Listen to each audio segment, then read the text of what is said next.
I'm just shooting this video to help myself remember how to install Pytorch and torchvision on Windows 10. So let me open up the command prompt cmd. Okay.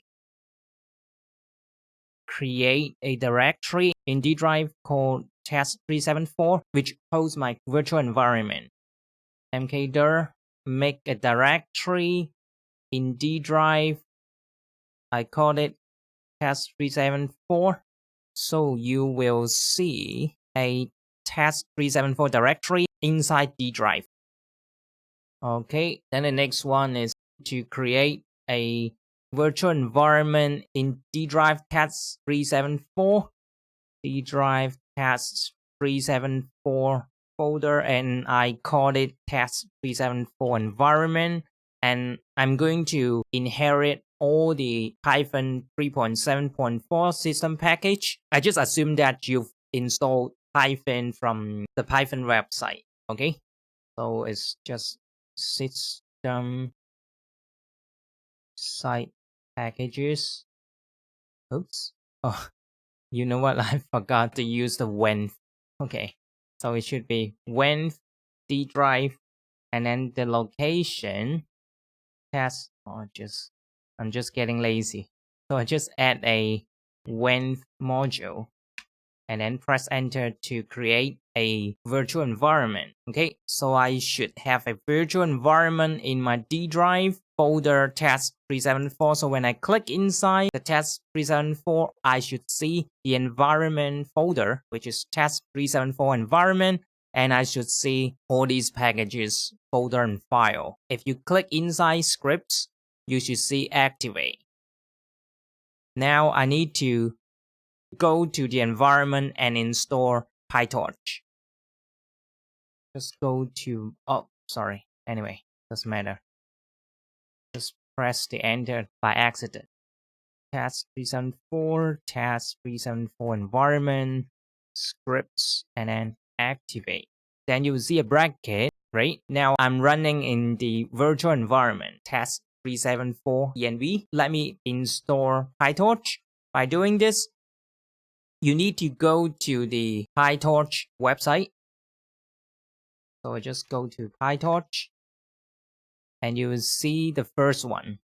Then you just click get started. Under the start locally paragraph, you can select your system configuration. For me, it's Windows, so I just select Windows. The package is not Conda since I'm using the Python default website. So I'm going to choose pip. And the language that I'm using is Python 3.7, so I should click 3.7. If you click the other thing, you should have different line for the run this command. For my case, I'm in Python 3.7, so I click Python 3.7, and I don't have a graphics card, so I just click none. Then I will have this line. Simply copy that, Control C, and then go back to the command prompt, Control V. Yep. Just paste that or copy it, whatever. Press enter to start installing Pytorch. Oh, yeah, it's installing NumPy for me also. Usually you should, yeah. Oh, hold on. Yeah, it's going to install the torchvision as well. So let me run pip list inside my virtual environment and press enter.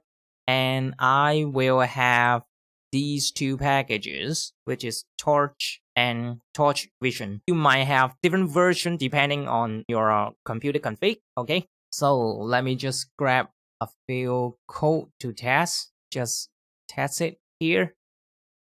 Let me just go to idle, lib.idle. Python 3.4 run part of the code. So from future import print function. I'm just running this code to see if I can run Pytorch. Okay. Enter. Oh, how come? Oh, sorry, it's typo. From future import print function. Okay, and then import torch. Going to take for a while. X, let's just call it ABC equals torch. And then I just call it a random array, just call it 3 and 4. And then I print ABC, just make it a little bit different. So now I've got the tensor ABC running out. So that means I can start using Pytorch.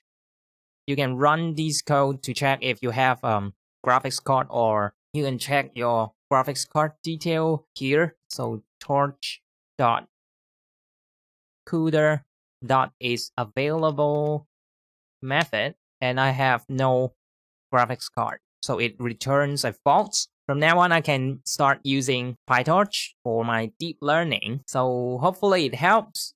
Thank you. Bye bye.